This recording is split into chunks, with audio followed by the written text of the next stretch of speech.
હાય AR કુકિંગમાં તમારું સ્વાગત છે અને આજે આપણે બનાવીશું મિલ્ક પાવડરના પેડા.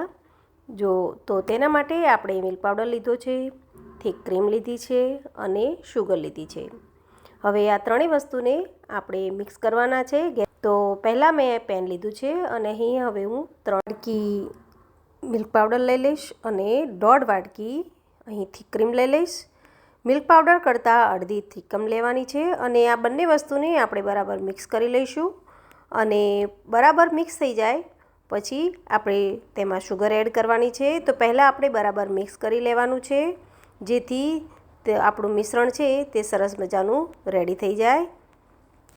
તો હવે આપણું આ મિશ્રણ રેડી થઈ જવા આવ્યું છે. તમે જોઈ શકો છો કે આપણું મિશ્રણ રેડી થઈ ગયું છે. તો આ ટાઈમે આપણે તેમાં શુગર એડ કરી લઈશું, એટલે કે ખાંડ એડ કરી લઈશું. તો 1 વાટકી હું ખાંડ એડ કરીશ.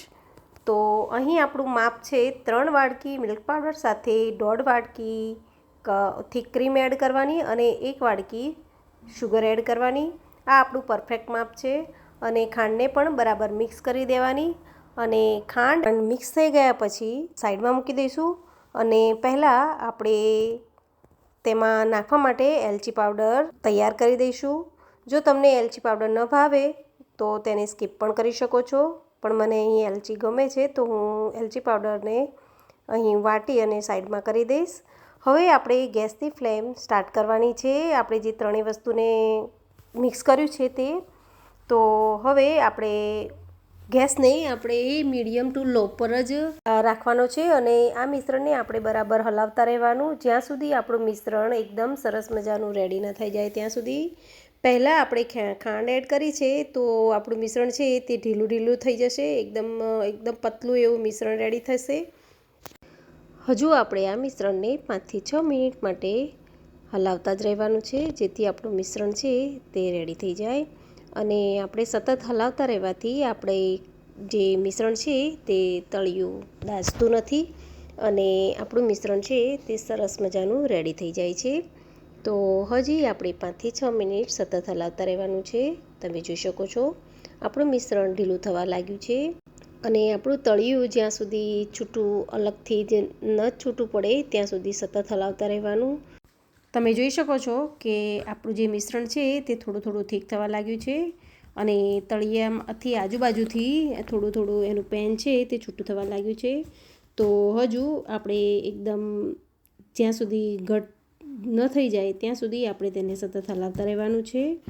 અને હજુ આપણે બીજી 3 થી 4 મિનિટ આ મિશ્રણને સતત હલાવવાનું છે.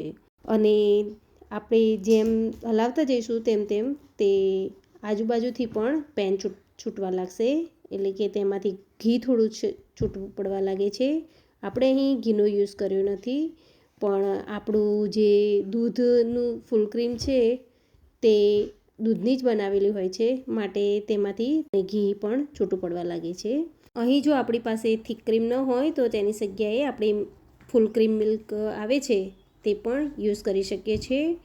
તો એવું જરૂરી નથી કે આપણી જોડે ક્રીમ હોવી જરૂરી છે.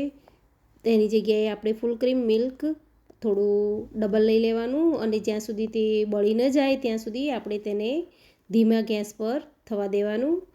તો આ એક ઓપ્શન છે અને આપણે તેને સતત હલાવતા રહીએ છીએ. તમે જોઈ શકો છો કે આપણું જે મિશ્રણ છે પેડાનું તે ઓલમોસ્ટ છૂટું થવા લાગ્યું છે અને સરસ મજાનો ડો તેનો તૈયાર થવા લાગ્યો છે. તો હજુ આપણે તેને 1 થી 2 મિનિટ હલાવતા રહેવાનું છે. અને આવી રીતે આપણે જે મિલ્ક પાવડરના પેડા છે તે બનાવી શકીએ છીએ. અને આપણે આ મિલ્ક પાવડરનો માવો પણ બનાવી શકીએ છીએ કે આપણે ખાંડ તેમાં યુઝ ના કરીએ અને તેની જગ્યાએ આપણે ફક્ત મિલ્ક પાવડર અને દૂધ બંને થોડું મિક્સ કરી અને તેને સતત મિક્સ કરી રાખીશું તો તેનો માવો તૈયાર થઈ જતો હોય છે. હવે આ સમયે આપણે એલચી પાવડર એડ કરી દીધો છે, તમે જોઈ શકો છો, કેમ કે હવે આપણું મિશ્રણ ઘટ્ટ થઈ ગયું છે. તો તેમાં આપણે મિલ્ક પાવડર એડ કરી અને તેને મિશ્રણ કરી દઈશું, જેથી આપણું મિલ્ક પાવડરની સાથે આપણું જે એલચી પાવડર છે તે પણ બરાબર મિક્સ થઈ જાય. અને એલચી પાવડરની સ્મેલ છે એ બહુ સરસ આવતી હોય છે. તમે આ સમયે તેમાં કેસરનું જે છે તે પણ યુઝ કરી શકો છો કેસરને થોડુંક એકાદ ચમચી મિલ્કમાં પલાળી અને તેને આ ટાઈમે તેમાં ઉમેરી શકો છો. હવે આપણે ગેસની ફ્લેમ બંધ કરી દઈશું અને આ મિશ્રણને આપણે ઠંડુ થવા દઈશું, પણ વચ્ચે વચ્ચે તેને હલાવતા રહીશું, કેમ કે જો આપણે હલાવીશું નહીં તો ઉપરનો ભાગ છે તે ડ્રાય થઈ જાય છે. તો માટે તેને સતત હલાવતા રહેવાનું, જેથી તેનું બધું જ એકસાથે મોઇશ્ચર બનેલું રહે. અને આવી રીતે આપણે તેને થોડું ઠંડા થવા દેવાનું, જેથી આપણું મિશ્રણ છે તે સરસ મજાનું થઈ જાય. અને મિશ્રણ આપણું ઠંડુ થઈ જાય એટલે કે એકદમ ઠંડુ પણ નહીં અને એકદમ ગરમ પણ નહીં, એવી રીતે થઈ જાય પછી આપણે તેને પેડા વાળી લેવાના છે. તમે જોઈ શકો છો કે આપણું મિશ્રણમાંથી જે ઘી પણ છૂટું થવા લાગ્યું છે અને શાઇન થવા લાગ્યું છે આપણું જે મિશ્રણ છે તે. અને હવે આ ટાઈમે આપણે આમાંથી પેડા વાળી લેવાના છે. તો તમે પણ આવી જ રીતે પેડા બનાવી શકો છો. આપણે તેમાં અલગ અલગ શેપ પણ આપી શકીએ છીએ, પણ મારી પાસે કોઈ એવું શેપ પાડવા માટે છે નહીં, તો હું હાથથી જ તેને ગોળ ગોળ બનાવી દઈશ. અને આ મિશ્રણ ઠંડુ થઈ ગયા પછી આપણે તેના પેડા વાળી અને લગભગ 15થી 20 દિવસ માટે આપણે તેને સ્ટોર પણ કરી શકીએ છીએ. તો તમે પણ આવી જ રીતે પેડા બનાવી અને સ્ટોર કરી શકો છો. તમે જુઓ કે આપણું મિશ્રણ એકદમ સરસ મજાનું થઈ ગયું છે. અમે વાડકીમાં કાઢીને રાખીએ અને પછી તેને જો આપણું ગોળ ગોળ સરસ મજાનું વળે, હાથમાં ન ચોંટે, તો એનો મતલબ કે આપણો પેડા બનાવવા માટે રેડી થયા છે. અને આ ટાઈમે આપણે પેડા વાળી લેવા, અને તમે પણ આવી જ રીતે પેડા ઘરે બનાવી શકો છો. કોઈ પણ પ્રસંગ હોય કે કોઈ પણ તહેવાર હોય તો આપણે બહારથી લાવવાની જરૂર નથી. આપણા આ પેડા લગભગ 10થી 12 મિનિટમાં જ રેડી થઈ જતા હોય છે. તો તમે આ વાતનું ધ્યાન રાખી શકો છો.